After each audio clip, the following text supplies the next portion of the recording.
संतोष देशमुखांचा शवविच्छेदन अहवाल माझाच्या हाती. शरीराच्या प्रत्येक भागावरती गंभीर जखमा, संपूर्ण शरीर काळं निळं. बेदम मारहाणीचं धक्कादायक वास्तव अहवालात नमूद. आमदार धसांचा मारकुटा कार्यकर्ता सतीश भोसलेचे अनेक कारनामे उघड. मारहाणीचे व्हिडिओज व्हायरल.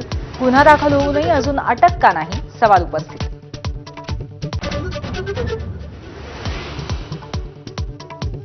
धनंजय मुंडेंच्या राजीनाम्याची माहिती मुख्यमंत्र्यांनी सभागृहाला का दिली नाही, विरोधकांचा सवाल. मुख्यमंत्र्यांनी हक्कभंग केला असा आरोप. अजितदादा म्हणाले, संध्याकाळपर्यंत निवेदन देऊ.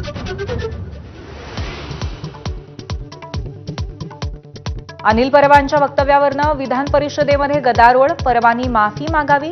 सत्ताधारी आमदारांची मागणी, तर माफीचा प्रश्नच येत नाही, परबांचं उत्तर.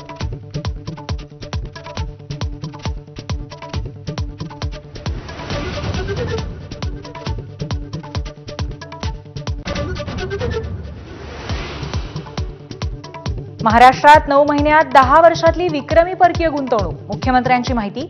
9 महिन्यात 1,39,434 कोटी रुपयांची परकीय गुंतवणूक.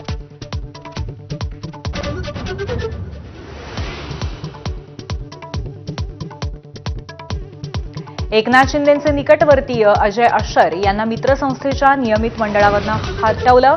फडणवीसांचा एकनाथ शिंदेंना आणखीन एक धक्का. 3 उपाध्यक्षांची केली नियुक्ती.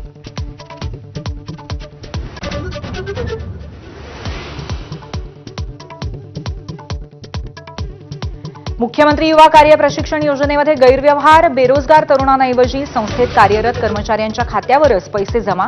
नाशिकच्या मराठा विद्याप्रसारक संस्थेतला प्रकार उघड.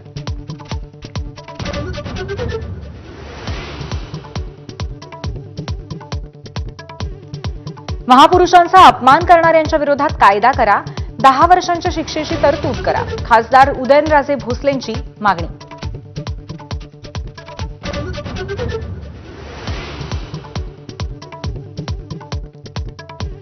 महात्मा फुले आणि सावित्रीबाई फुलेंना भारतरत्न पुरस्कार द्या. सुधीर मुनगंटीवारांनी 100 आमदारांच्या सह्यांचं पत्र तयार केलं.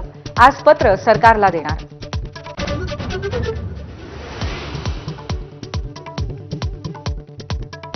तुरुंगातून बाहेर आल्यावरही महेश मोतेवारचे कारनामे सुरूच. जादा परताव्याचं आमिष दाखवून लोकांकडनं पैसे गोळा करत असल्याचा व्हिडिओ माझाच्या हाती. साथीदारांच्या नावे दौलत प्राईड नावाची कंपनी स्थापन.